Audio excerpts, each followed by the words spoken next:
미국이 꼬리 날개가 없고 급초음속 비행을 할 수 있는 6세대 스텔스 전투기를 개발 중인 것으로 나타났다. 6세대 전투기는 향후 2030년 이후 등장할 것으로 예상되는 전투기로 무인 전투기로 운용될 가능성이 높게 전망된다. 31일 국방기술품질원이 발간한 국방과학기술조사서에 따르면 미국은 6세대 전투기를 개발 중이다. 이 전투기는 꼬리 날개가 없는 진보적 스텔스 기체 형상으로 개발되며 급초음속 비행과 초음속 순항이 가능한 엔진을 개발해 탑재된다. 인공지능과 사이버전 대응 기술을 적용하고 공중에서 수십 대의 군집 드론을 지휘할 수 있는 기술도 탑재할 예정이다. 수직 꼬리 날개를 제거한 것은 스텔스 기능을 극대화하기 위한 것이다. 최적화된 스텔스 형상 설계를 주형하고 레이더 흡수 구조를 적용, 공중 전투의 생존성을 크게 높인다는 계획이다. 무장 및 센서를 동체 내부에 장착하고 IR 저감 기술을 적용하는 등 전방위 스텔스 기능을 채택할 것으로 예상된다. 전자장비와 센서 및 무장을 통합해 능력을 향상시키고 AI 기술과 연동된 시스템을 탑재하는 한편 동체와 컴퓨터 기술을 연결하는 스마트 스킨 기술을 적용해 상황 발생 시 더욱 신속한 대응이 가능할 전망이다. 조사서는 6세대 스텔스 전투기와 관련 향후 무인 전투기 개발이 가속화되는 추세라며 향후 유무인 전투기의 통합 운용이 예상된다고 예상했다. 또한 기존 레이더와 차별화되는 무선 광자 레이더 등을 개발, 탐지거리의 획기적인 증가가 예측된다. 무장 능력은 초음속 비행 중에도 작동 가능한 고출력 광섬유 레이저 무기를 탑재해 정미사일과 드론, 전투기 등을 무력화하고 공격 임무가 가능한 군집 드론 운용 능력도 갖출 것으로 예상된다.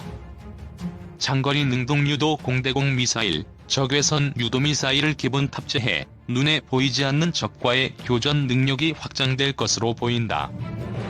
전투기는 개발 시기, 사격 통제 장비, 무장 운용 능력, 기타 첨단 기술 적용 수준 등을 고려해 1에서 6세대로 분류한다. 1세대 전투기는 1960년대까지 사용된 것으로 음속 이하로 날며 기관총과 자유낙하 폭탄을 탑재한다. 주로 한국전쟁이나 2차 세계대전에 사용된 전투기들이다.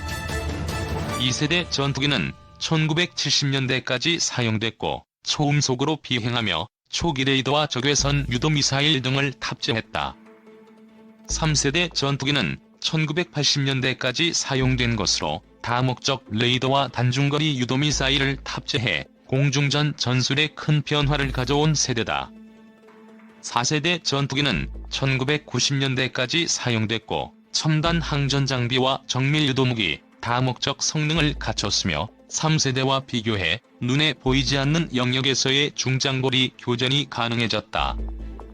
또한 기존 레이더로는 탐지하기 어려운 지상의 적을 탐색하고 공격할 수 있는 능력을 갖춰 명실상부한 전폭기로서 활약할 수 있게 됐다. 공군의 F-15K는 4세대와 5세대의 중간인 4.5세대, KF-16은 4세대 전투기로 분류된다. 또한 현재 개발 중인 한국형 전투기는 4.5세대를 목표로 하고 있다. 5세대는 4세대 전투기의 스텔스 기능을 추가한 것으로 미국의 F-22와 F-35, 러시아의 수-57, 중국의 Je-20 등이 이에 해당된다. 러시아도 6세대 유무인 전투기 개발에 착수했다.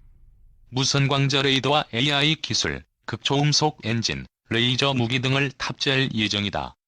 스텔스 무인 전투기도 개발 중이다. 프랑스는 독일, 스페인과 함께 6세대 전투기와 무인 전투기 뉴런을 개발하고 있다. 중국은 레이더에 탐지될 확률이 낮은 무인 전투기를 개발해 비행 시험 중이다. 일본은 정찰용 무인기 수준을 측정할 수 있는 시제기 형태의 무인기를 시연하는 등 군용 무인기 개발 잠재력이 높은 국가로 평가됐다. 무기 강국은 스텔스기를 잡는 레이더 개발에도 열을 올리고 있다. 미국은 스텔스 물체 탐지를 위한 연구 개발을 진행하고 있고 최근에는 스텔스 항공기를 탐지하는 레이더를 개발해 운용하고 있다. 수풀 투과용 레이더도 개발했다. 미국 대군은 해면의 밀착 비행에 공격하는 다수의 순항 미사일을 자동 탐지 추적하는 레이더를 구축함과 호위함에 탑재했다. 수중 물체 이동에 의한 수면파 탐지가 가능한 SAR 장비 및 신호 처리 기법을 개발해 고고도 무인 항공기 글로벌 호크 등의 유무인 항공기에 적용하고 있다. 국산 전투기 KF-X의 18조 투입 스텔스 기술이 관건.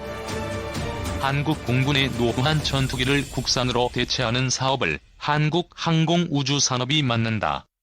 KF-X 사업은 공군이 보유한 F-4와 F-5 등 1970년대에 들여와 노후한 전투기를 대체하는 사업이다.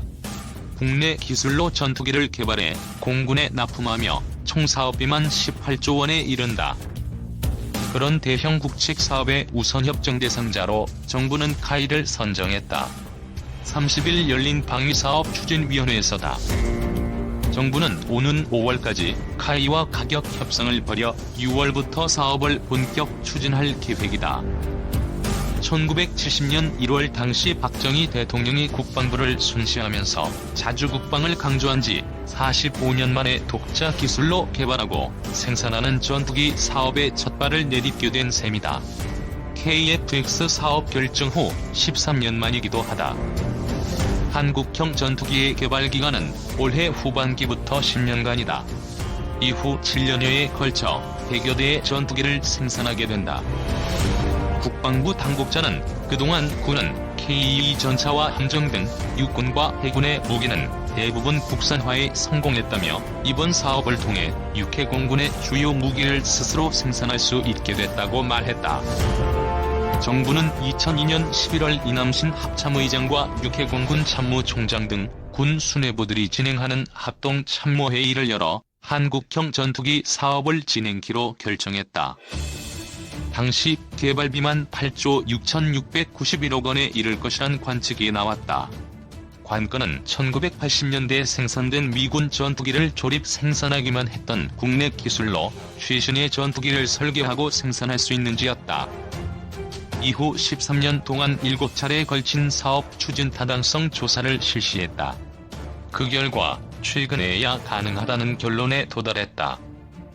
초음속 훈련기 T-50을 개발해 해외에 수출하고 T-50의 레이더와 기관총 미사일 등을 장착한 경공격기를 생산하는 등 그동안 획기적인 생산 기술의 발전이 있었다는 평가에서다.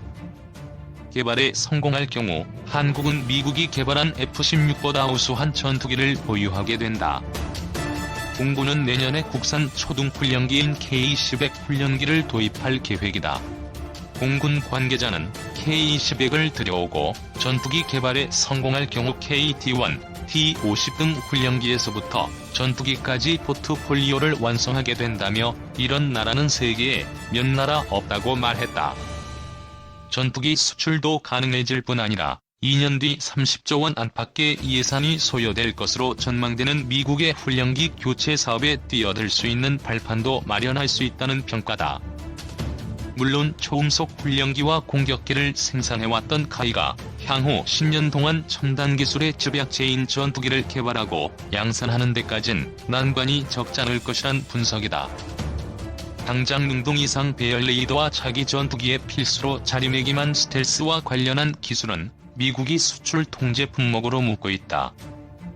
하지만 백년형 방위사업청 항공기 사업부장은 나름대로 계획을 가지고 있다며 다양한 평가 결과 전투기 개발에 차질은 없을 것이라고 말했다. 국방부 당국자는 카이가 주도하되 국내 항공기술을 총동원해 사업에 차질이 없도록 진행할 것이라고 했다. 이날 방추위는 북한의 핵 또는 생화학탄을 탑재한 탄도 유도탄의 탄도 요격을 위해 배치된 패트리어트-2 미사일을 팩3로 개량하는 사업을 미국 레이시온에 맡겨 진행하도록 결정했다. ADD가 스텔스 기술 연구와 개발을 하고 있다는 것은 이미 어느 정도 알려져 왔다. 이날 정 소장이 그걸 공식적으로 확인해 준 것이다. 다만 스텔스의 어떤 기술과 어느 정도 능력을 갖고 있는지에 대해서는 군사 기밀이며 보안이기 때문에 더 자세히 공개하지 않은 것으로 보인다. 그동안 한국이 스텔스 기술과 기능을 어느 정도 개발하고 확보했다는 얘기가 꾸준히 흘러나왔다. 하지만 정부 당국자가 사실상 공개적으로 밝히기는 이번이 처음이다. 만일 한국이 독자적으로 스텔스 기술을 확보하고 KF-X의 스텔스 기능까지 입힌다면 그야말로 KF-X는 미디엄급 이상의 차세대 전투기로도 손색이 없을 것으로 예상된다. 더구나 정 소장은 스텔스 기술과 기능을 이미 우리가 상당 부분 독자 개발해 확보하고 있으며 앞으로 더욱 새로운 기술까지도 언제든지 개발할 수 있을 것이라는 가능성까지 밝혀 더욱 주목된다. 정 소장은 이날 국회 국방위원회 전체 회의에 출석해 세부 사항은 공개적으로 말씀드리기 어렵지만 KF-X에는 스텔스 기술이 분명히 들어간다고 밝혔다. 정 소장은 스텔스 기능을 독자적으로 개발하고 있고 상당 부분 개발이 돼 있다면서 시대가 변하면서 새로운 기술이 개발될 여지가 있다고까지 설명했다. 정 소장은 현재 개발한 것을 그대로 적용할 것인지 새로운 기술을 개발할 것인가는 논의 중에 있다고 말했다. 한국형 전투기 핵심 기술 4건, 보잉은 이전 가능 제안했다. 록히드 마틴이 미국 정부의 불화를 이유로 제공을 거부한 한국형 전투기 개발 관련 핵심 기술 4건에 대해 애초 차세대 전투기 사업 1순위 후보였던 보잉은 한국의 기술 이전을 해주겠다고 제안했던 것으로 밝혀졌다. 방위사업청 관계자는 24일 기자 설명회에서 2013년 3차 차세대 전투기 사업의 경쟁구도화 절충교역 협상 때 핵심 기술 4건에 대해 F-35의 제작사인 록히드 마틴은 미국 정부의 승인을 받을 수 없다며 제안 자체를 거부했지만 F-15S의 보잉과 유로파이터의 유럽항공방위우주산업 등 두 곳은 이들 기술 4건을 제공하겠다고 제안했다고 말했다. 이들 기술 4건은 정부가 추진 중인 한국형 전투기 개발의 핵심적인 기술로 능동전자주사식 위상 배열 레이더와 적외선 탐색 추적 장비, 전자광학 표적 추적 장비, 전자파 방해 장비 등 4개 장비를 각각 전투기 체계에 통합하는 기술들이다. 방사청은 지난해 9월 록히드 마틴과 F-35의 구매와 관련한 절충교역 합의각서를 맺으면서 이들 기술 4건의 제공을 요청했으나 최근 국회 국정감사 과정에서 록히드 마틴이 미국 정부의 불화를 이유로 이들 기술의 이전을 거부한 것으로 뒤늦게 밝혀져 논란을 빚었다. 그러나 차세대 전투기 사업의 애초 1순위 후보였던 F-15S의 제작사인 보잉은 처음부터 이들 기술을 이전해주겠다고 제안했던 것으로 확인됨에 따라 미국 정부의 수출 승인 거부 배경에 의문이 제기되고 있다. 미국 정부의 기술 수출 승인 정책이 사업 주체가 보잉이냐 록히드 마틴이냐에 따라 다르게 적용되는 것처럼 비치기 때문이다. 이에 대해 방사청 관계자는 보잉은 애초 상업 판매로 입찰에 참여했기 때문에 대외 군사 판매로 입찰한 록히드 마틴보다 좀 더 자유롭게 제안할 수 있는 입장이었던 것으로 안다고 말했다. 애초 방사청은 2013년 9월 열린 방위사업 추진위원회에 F-15S를 3차 차세대 전투기 사업의 1순위 후보로 상정했다. 그러나 방추위는 F-15S의 스텔스 기능이 미흡하다며 기종 선정안을 부결하고 사업을 원점으로 되돌렸다. 이에 따라 스텔스 기능이 강화된 작전 요구 성능이 새로 작성됐고 이 조건을 충족한 유일한 기종이었던 F-35E가 차세대 전투기로 선정됐다. 그러나 당시 F-35E가 아직 개발 중인 기종인데다 너무 고가라는 점 때문에 논란이 제기됐었다.